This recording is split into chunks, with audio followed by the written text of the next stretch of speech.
akan bantah. Walaupun manfaat itu ramai kepada orang lain.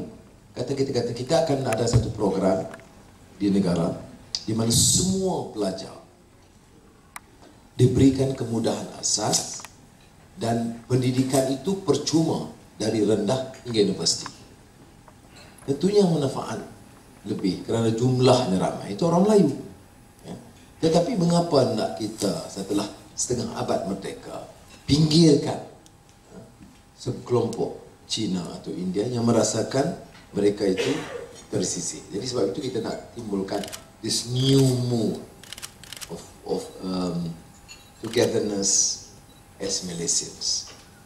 Apart from race-based politics to a clear national agenda that can really motivate people irrespective of race. Yang kedua ialah pendekatan program ekonomi. Saya ada sedikit pengalaman, 8 tahun Menteri Kewangan, dan saya faham juga bahawa untuk memacu pertumbuhan, bukan propaganda pertumbuhan, memacu real growth, itu memerlukan beberapa dasar infrastruktur baik dan dasar yang boleh menarik minat pelabur domestik dan antarabangsa. Ada orang mengatakan tak perlu foreign direct investments as much. No. Malaysia ini a trading nation. Dan survival kita selain dari usaha menarik domestic investment ialah foreign direct investments. Kalau kita nak lakukan ini, kita harus berupaya compete. Tahun 80-an, 90-an, growth kita nombor 1 ASEAN. Foreign direct investments pertama. Market capitalization pertama. Competitiveness nombor 2 pada Singapura. Sekarang foreign direct investment semuanya kita bukan tewas di Singapura, Vietnam, berapa segi juga Thailand dengan segala masalah yang berlaku sekarang. Saya jemput Gamno Bangkok, Perintah Sukumban, baru-baru di Kepenang. Kita duduk study development. Dia terjejas sedikit bila ada massive flood, tetapi dia boleh propel very fast naik.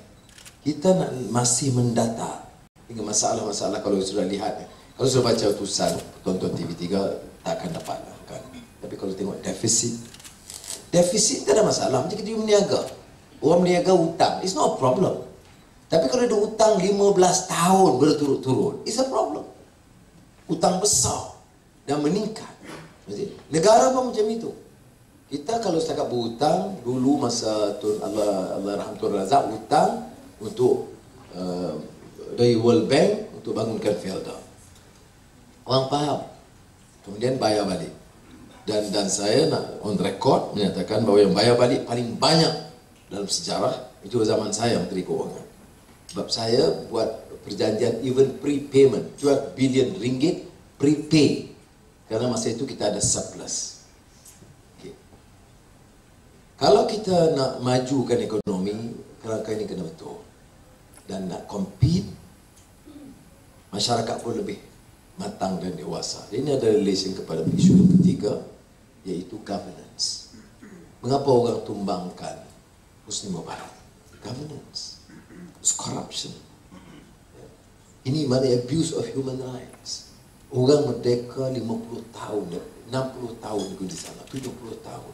Tapi kita anggap dan layan rakyat ini sebagai kuli kita. Condescending terhadap citizens. Padahal kita merdeka ni, kita kena letakkan beberapa garis panduan dalam negara. Rule of law, free media, judicial independence. Itu no, bukan tak payah argue lagi lah. Ini kita kena argue. Election Commission, Azmin, Dr. Hatta dengan Anthony Look dalam komiti. Bergaduh, berperang hari-hari nak bincang to make sure the election is free and fair. Is that nonsensical to my mind? Is that our duty? Is that duty of the Election Commission? Ada orang alamat, satu alamat 100 nama. And then 70,000 orang in that category. One address, 100 over names, 70,000 people. What about 90 names, 50 names, 40 names, 30 names? Indonesian names, Filipino names? This is, bagi saya, keterlaluan asal. Ya. Maknanya boleh hidup dan boleh terima. Dan dalam mesyuarat, bertahan macam gila-gila. Isu lain lah, example. Kita boleh debate, in environment, ada orang setuju, ada tak setuju. Tapi tak boleh dismissive. Saya bagi tahu, saya dalam kerajaan masa dia orang mula cara baru masuk kerajaan, dia orang baru lulus. Saya masuk 82 ya. Dia orang lulus Asian Rare Earth. Ingat Asian Rare Earth di Bukit Merah. Wah, masa itu kerajaan kata apa? EIA clear. International report very good. Kerajaan berpuas hati dan kerajaan ini kerajaan bertanggungjawab. Tidak akan korbankan keselamatan rakyat, etc. Now, setelah kes kanser, masalah rakyat, masalah pencemaran di report, akhirnya tutup juga. So sekarang ini apakah lainnya semestinya begitu? Tidak.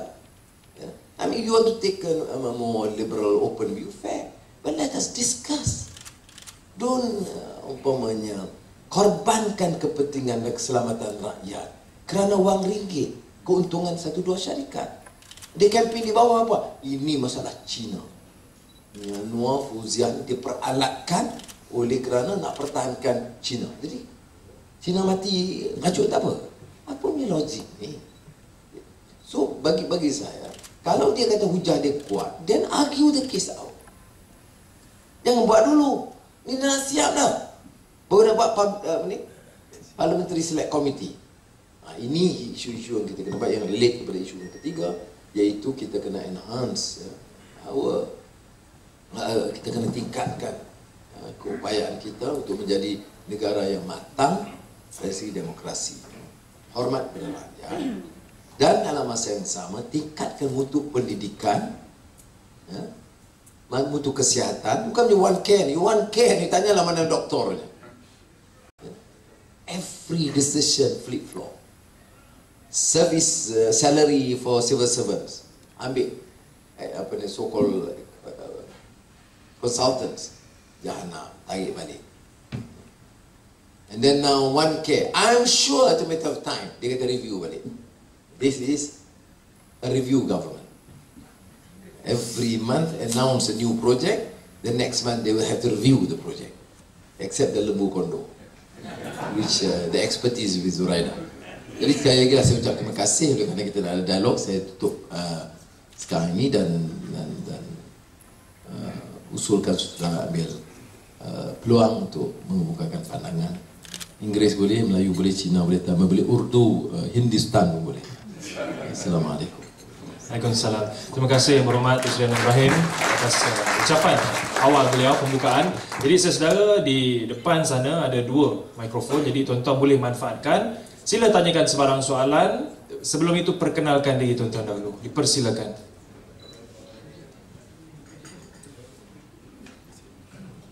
Setuju semua kita beri ceramah.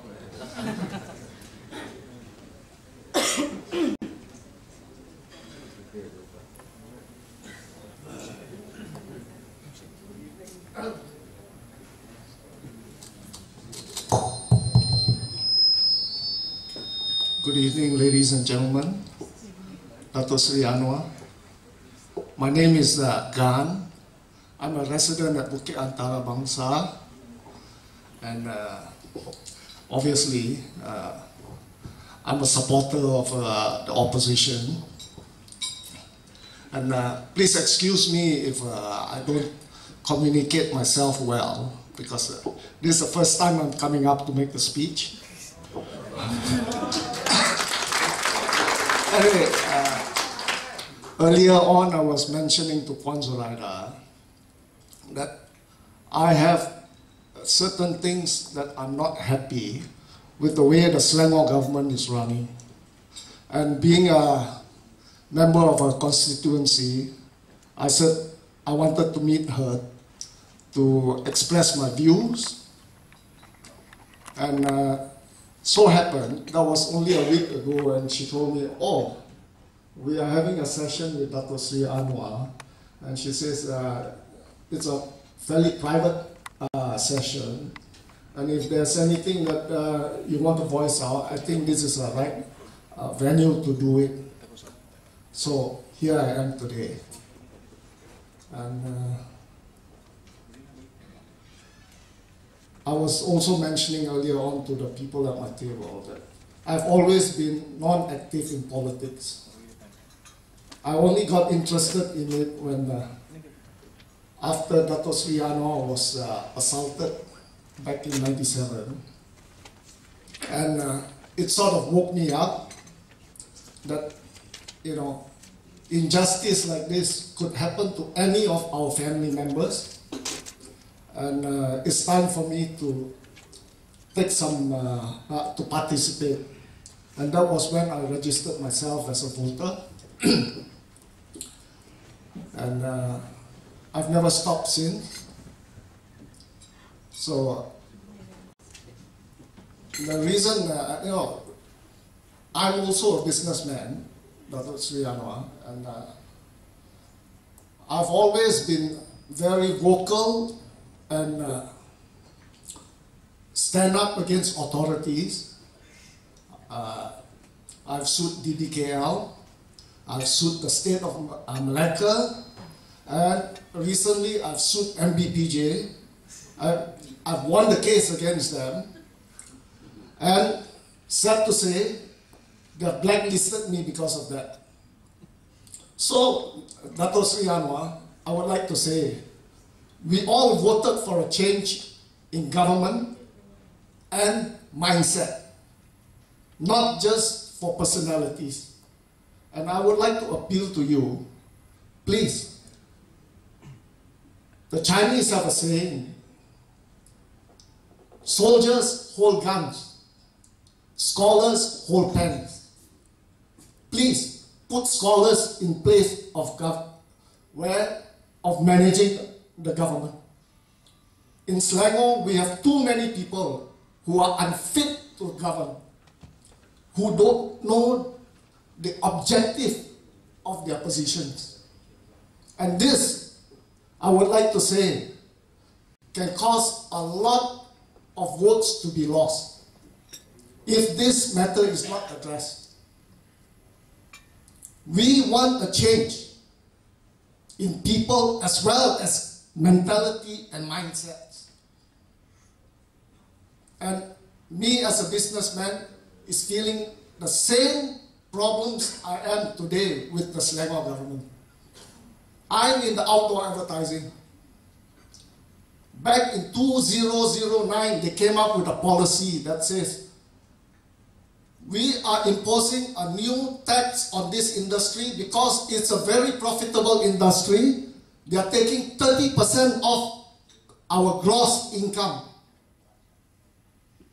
I attended the meeting and I had a big argument with the councillors.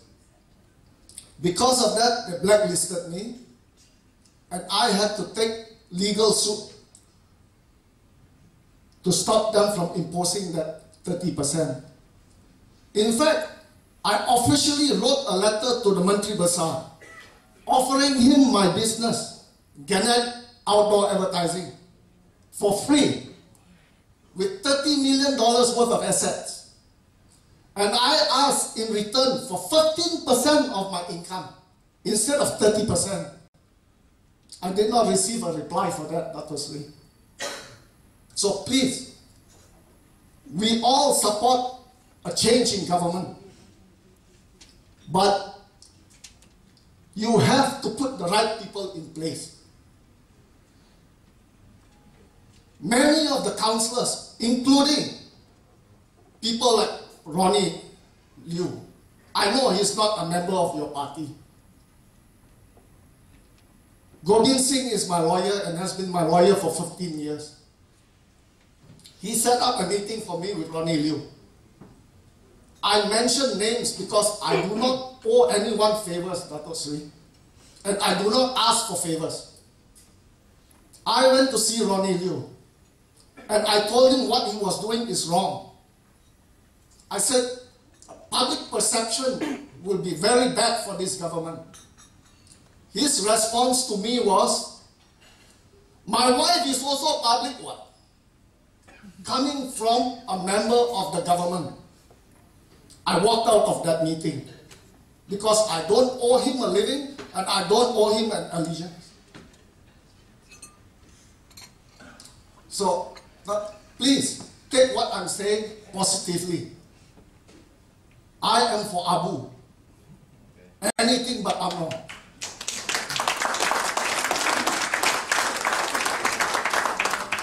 I have been a member of this Darul Ihsan Club since '86.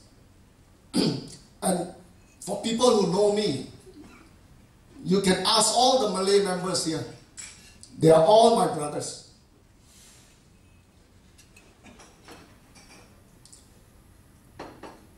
And I've seen for myself, I have amongst my friends many senior UMNO members and many senior MCA members.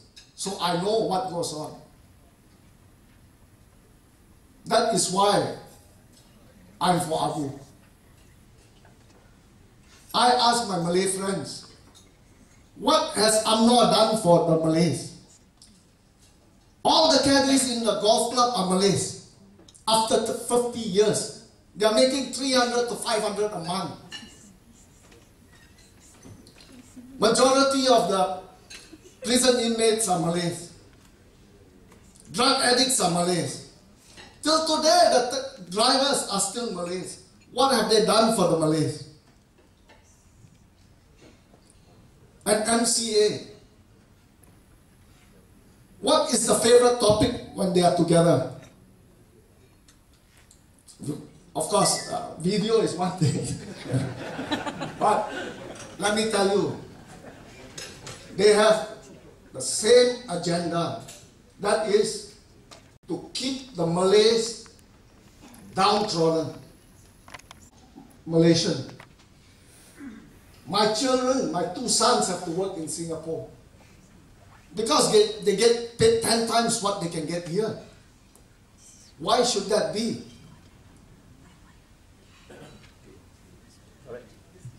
Why should it be? Sorry.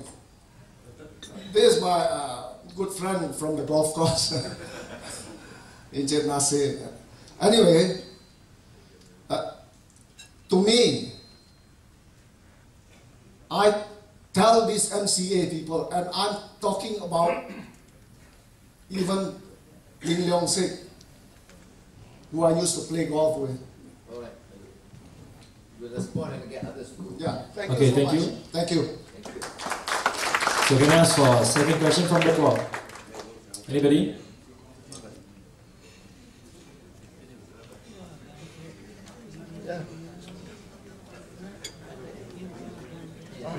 Yes. One, silakan.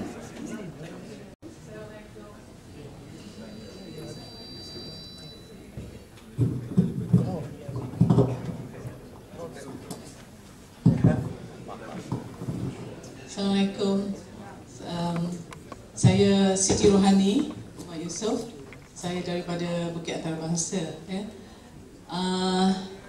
Just like our friend just now, I have never been interested in politics. I just do my own work. I go to work, I pay my tax, I educate my children, and I move on my life. And I was away for several years overseas. I came back, and I was very astonished, given by the opposition, which we appreciate. Otherwise, we don't know what's happening, what's going on in this country. The big question is, does Pakatan has a concrete strategic agenda? Has Pakatan got an effective implementation plan to govern this country? Okay, because the population are getting more educated, expectations are very high, and that goes, I mean, I agree, I just know we are talking about professionalism. Is there going to be a more professional government if Pakatan Rakyat wins? Is there a think tank to sit and think and look at the country in totality from economic aspect, social aspect, education aspect, health aspect, environmental aspect, in a very systematic way? Do we have a model, for example, if we look across the US, a very developed country, they do have some interesting models that we can emulate, UK, for example. Because what we would like to see is stop squabbling and prove yourself, all right? Because we want change. We want massive, major transformation, all right? But how do we do that? How do we look at every